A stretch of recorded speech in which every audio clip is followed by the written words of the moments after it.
What's up, guys? How are you doing? Today, I would like to show you how you can build scalable workflows and infrastructures within n8n. And you might be familiar with LinkedIn or Reddit posts where people are super proud of building things like these. And I can assure you that this is just a disaster waiting to happen. And this is definitely not something that you want to use in production. So what I would like to show here is how you can build scalable system and what like the basics would be to be able to do that from a technical point of view. So let's get into this.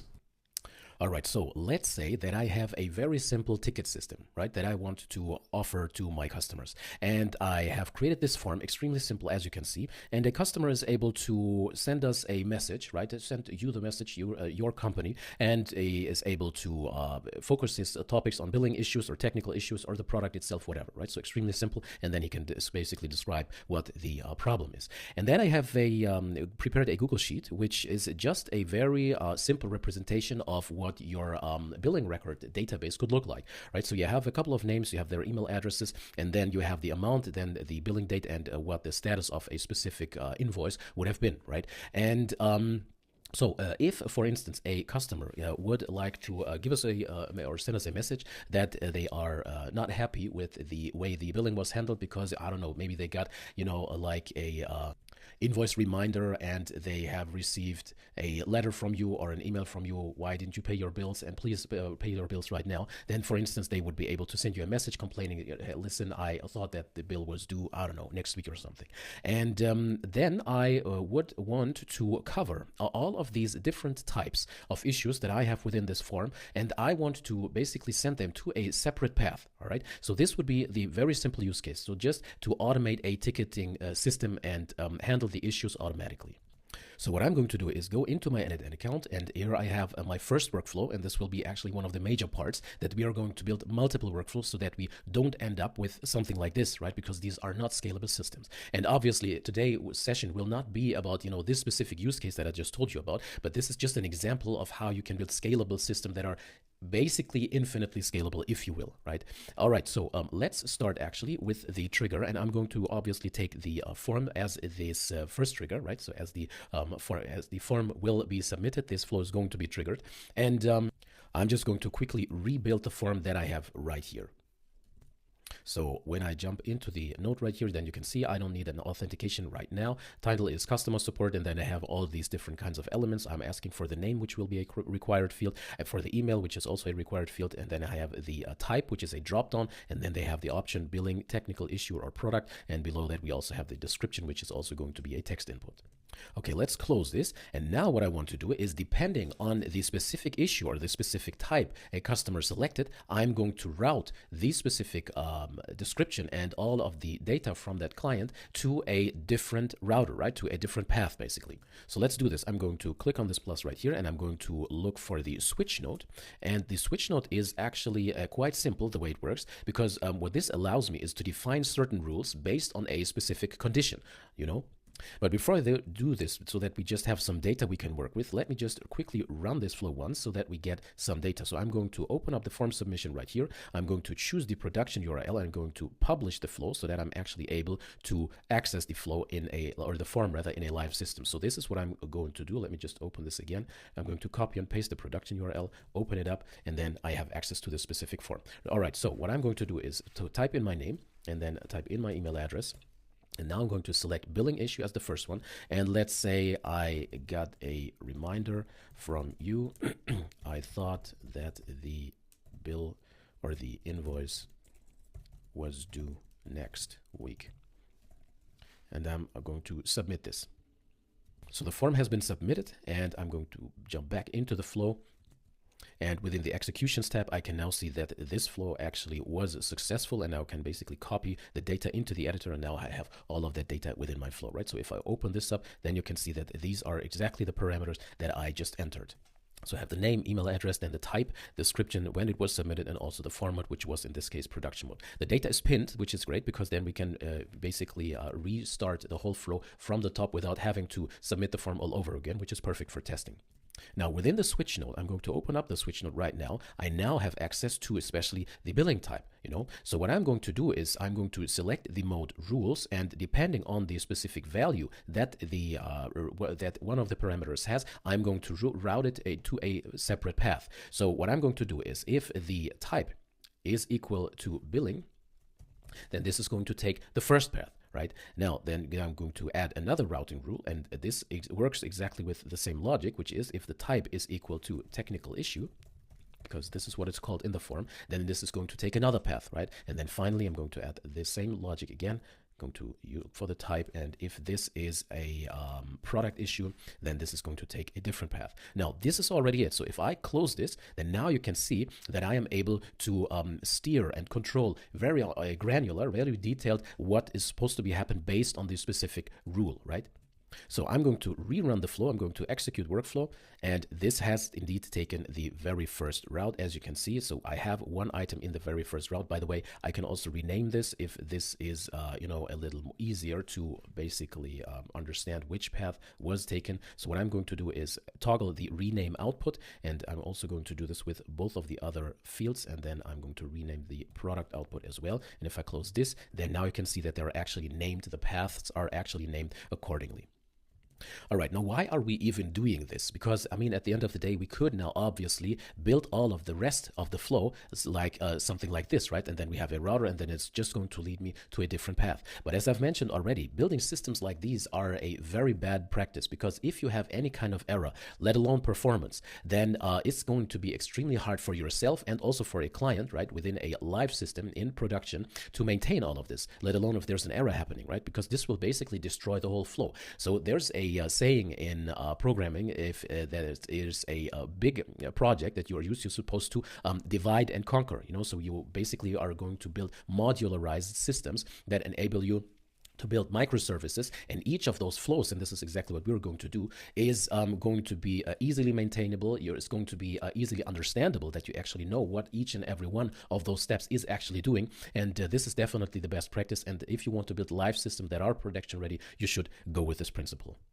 All right, so what I don't want to do, but I'm going to show you how you're not supposed to work now, is that I am going to add an AI agent, for instance, and the agent is going to be equipped. Today's session, it will not be about agents, but this agent will be able to have access to the specific database, and then based on the message that it has received from the client, to analyze and check whether the claim of this client is actually correct or not, right? So this is the reason why we're using an AI agent here, and as I mentioned, this session will not be about the fact if this is the best way to go. I just wanted to show you how you could build scalable systems.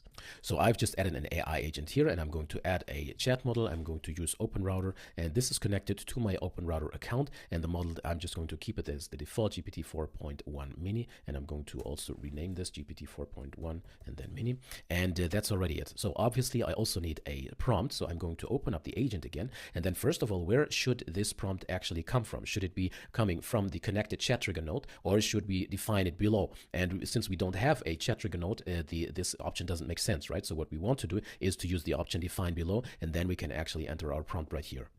Now, in addition to this, I can also open up the dropdown right here, and then I can select the system message. And this also allows me to additionally, in addition to the user prompt, to also add a system prompt. And this is exactly what I'm going to do. So I'm going to select this one, going to delete it, and paste the prompt that I have prepared. And I'm going to open up this in the bigger view using this tiny icon in the bottom right corner. And then this just basically says you are an AI agent tasked with assisting the finance department by accessing and processing customer billing information from the company's database, your primary functions, and so on and so forth. And we're basically describing it, what it is supposed to do and what its main responsibilities are, right?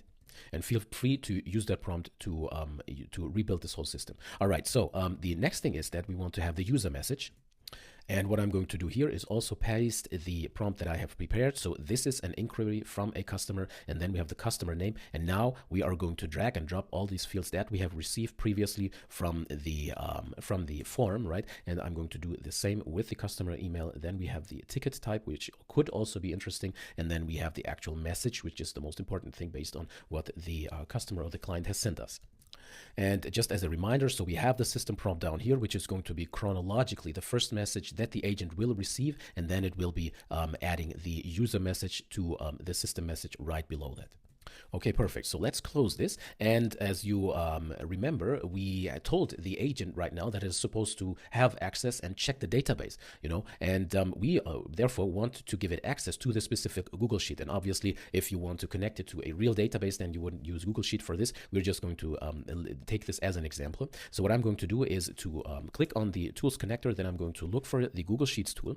And this is exactly what I'm going to do. I'm going to select the credentials from my Google Sheets account. The tool description is important. This will help the agent to understand what this specific tool actually does and what it's supposed to do. And there is an option to set this automatically, but you can also customize this if you want to write it out manually. I'm going to keep it automatic, and this is already it.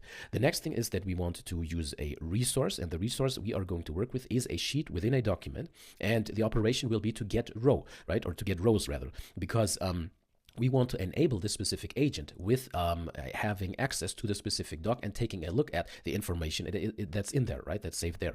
And the doc itself is just called 25, and this is exactly what I'm going to select here from my Google Sheet account right here. And the sheet also is named Billing Records. There's only one sheet, and that's already it. I don't need any filters or additional options whatsoever for now, and this is already it. I'm going to close this, and that's great. All right, and now there are multiple ways, obviously, how you can, you can expand the whole process and what you can do next. I'm going to also equip this agent with a Gmail note, right? So with the possibility, or I'm going to enable it to also send out the specific message back to the very customer, right? And even this is something that you could also extract from the flow. And but I'm going to keep it simple for now, so I'm just going to choose my Gmail account. I'm going to select the option of send a message, and this again is connected to my credentials. The resource is a message, and the operation is sent, and then the recipient address will be obviously the one that this specific inquiry came from, obviously. And then as a subject, we can choose whatever we want.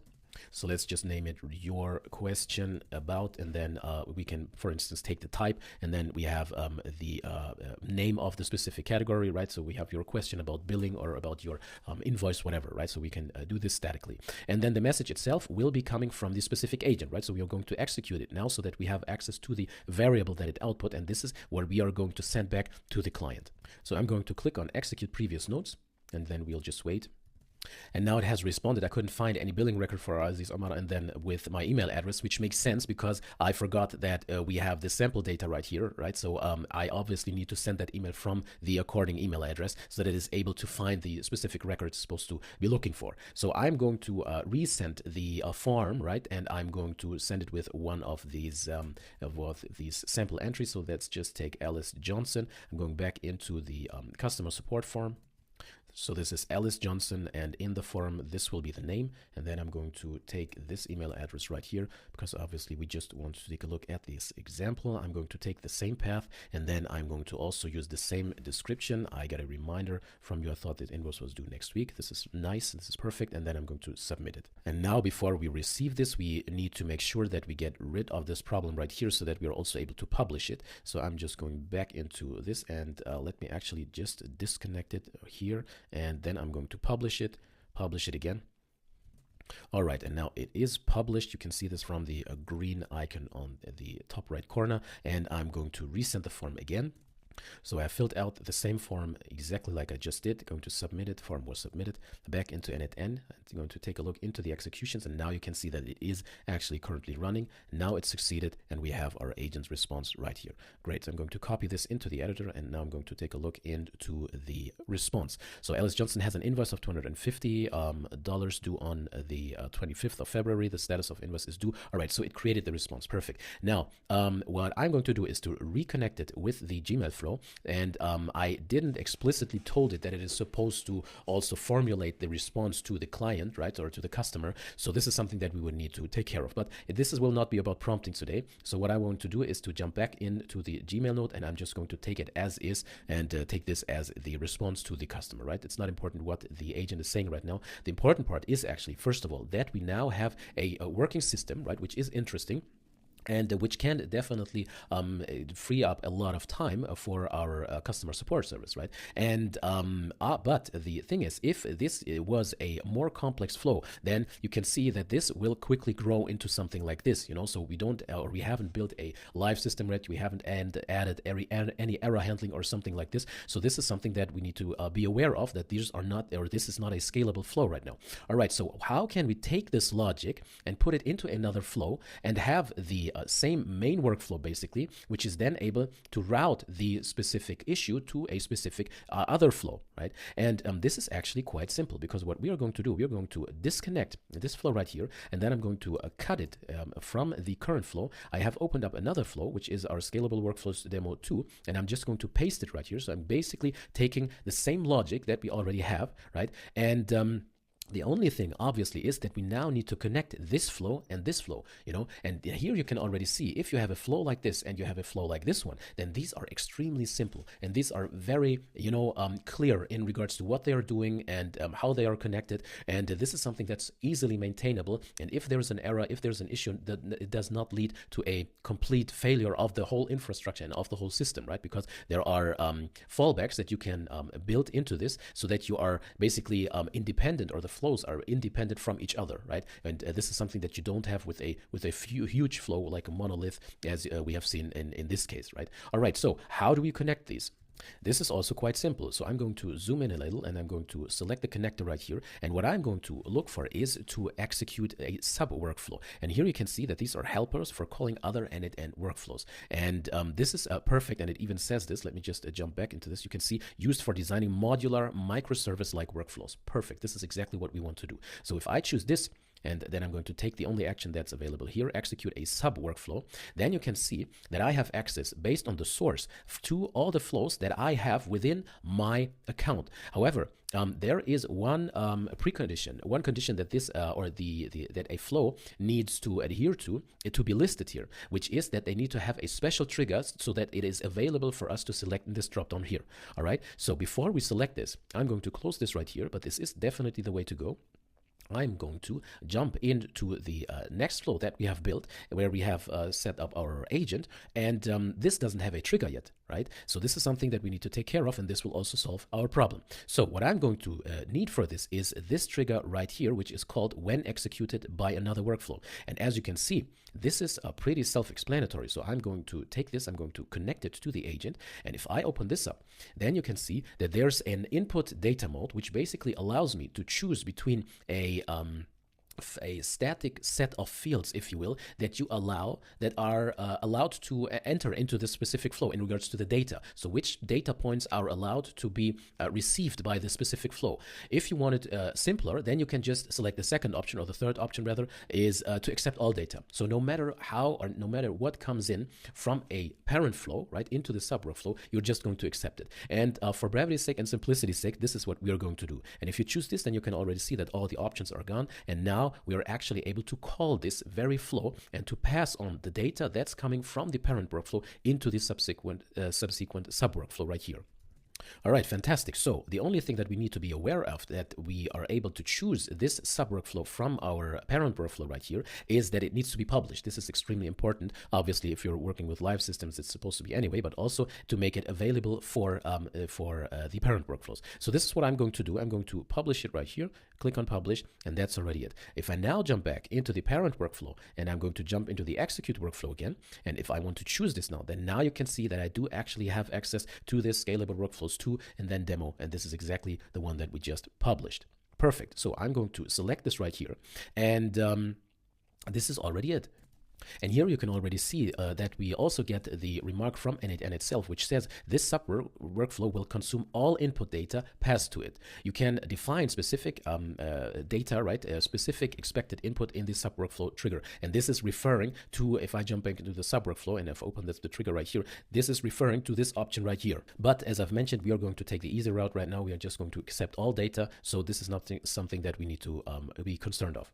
All right, so I'm going to close this right here, and now you can actually see that this is getting really beautiful in that regard, that we are able to modularize the whole flow, right? Because as you can see, depending on what the output is supposed to be and what's supposed to be happening at the end of the day, we only basically have 3 nodes within our main workflow, and now we are able to equip this, the rest of the router flow right here with the same logic, right? So if we want to take care of technical issues, then maybe this is something where, you know, our technical department needs to be involved, and we would just, you know, forward this, and then we can just add a different logic to this. And so I would just look for execute sub-workflow again. I'm going to select the same selection that I did before, and now you can see that I'm able to basically reroute everything into there, each into separate dedicated sub-workflows that are responsible for the according topic. So I'm going to deactivate the second of path right here just for demonstration's sake, and I'm going to test this right now. So before I do this, let me just double check if we have everything we need. We're going to accept all data. Then within our agent, obviously, we need to make sure that the variables we will receive match what is coming from the previous trigger node, right? But we are going to take a look at this in a second. So let me just delete the connection right here, and I'm going to publish this so that we basically don't trigger the agent with information it doesn't have yet. So we want to make sure that we are going to receive all the variables in the second flow. I'm going to jump into the parent flow, and I'm going to run it right away, and let's just see what happens. So I'm going to execute the flow. And it did already finish, and it ran through. We also received 1 item, and now you can actually see that by taking this route, it activated this sub-workflow right here. And I've already taken a look into the executions, and you can see that this succeeded within a couple of milliseconds, and we did actually receive the data. So if I jump into the trigger right here, then now you can see that we have received all the data from the parent flow, right, from the parent workflow into the sub-workflow, so that we are able to work with all that data again. Perfect. So I'm going to close this, and from the executions tab, I'm going to jump into the editor by clicking on this copy to editor, and then this is going to be pinned. And now I can, if I reconnect this with a subsequent node, and if I open up the agent right here, then now I can also access the parameters that I have just received. Perfect. And as you can see, my previous variable names still work because the output is exactly the same. So there's nothing for me to change here. Then also in regards to the send a message, this did not work. So obviously, yeah, right. We need to be aware of the data that would be coming from the agent itself. And we're going to take a look at that in a second. So I'm going to make the disconnection between those 2 nodes again, and I'm going to execute this flow. And because I've pinned the data, it is able to basically pass on that data. And now it was successful. And if I open this up again, then you can see that we did get this output. So hello, Alice Johnson, I checked your billing records and so on and so forth. And this is now the data that we can also work with. So I'm going to reconnect it to the Gmail node, going to open this up. And now I'm going to take the data that we have right here. So in regards to the recipient's email address, I'm going to take the email address here. And then I'm going to choose the subject, your question about, and then take the type again, the question about billing. And then again, we have the message right here, which is the output of the AI agent, which is actually this time also the direct email that the recipient will receive. Perfect. Let me just close this right here, and I'm going to unpin the very first node, and I'm going to publish it, and I'm going to click on publish, and now this is going to be available again in its most recent version to the parent workflow at the top right here. So what's going to happen? I'm going to restart the whole flow again, and we are going to take a look at this. So if we receive the data from here and I click on execute workflow, then now you can see that it is working. So it has jumped now into the sub workflow. So basically the agent is now doing its work, and now we have received the specific message. And I'm going to open this up, and now you can see that we just get an ID and a threat ID, and we are able to even jump into the specific sub execution. So if I open this up, then this leads me to the very execution that was just conducted, and I have actually access to the sub workflow itself, and I know what has happened in the background. And if I jump into the parent workflow again, so I'm within the execute sub workflow node again, if I jump into this, then you can see that I can even choose in the option that I want to wait for the sub workflow to complete first, right? So before I'm going to continue with the rest of the flow, whatever this might be, I'm going to wait for the sub workflow right here. And as soon as that is done, as soon as the sub workflow is done, then the rest of the flow will continue right here. All right, so this is already it for today, and I hope you see how easy it actually is to build scalable systems within n8n, right? So try to omit something like this, so don't do this, avoid this, and build systems that are scalable, and this is the way to go, how you can build simple automation workflows just by using the sub-workflows, and then you have modularized infrastructures that you can also reuse, right? So if you are building tiny microservices in regards to sub-workflows, maybe that is something that's supposed to be available, or which would make sense to have in different systems, right? Maybe you have an AI email responding agent, right? And it has its dedicated sub-workflow that you are publishing for, different kinds of systems. Then this is extremely efficient, right? Because you wouldn't have to reinvent the wheel basically all the time. All right, so I hope this was helpful. Hope to see you next time. Thanks a lot for your attention, and see ya. Bye.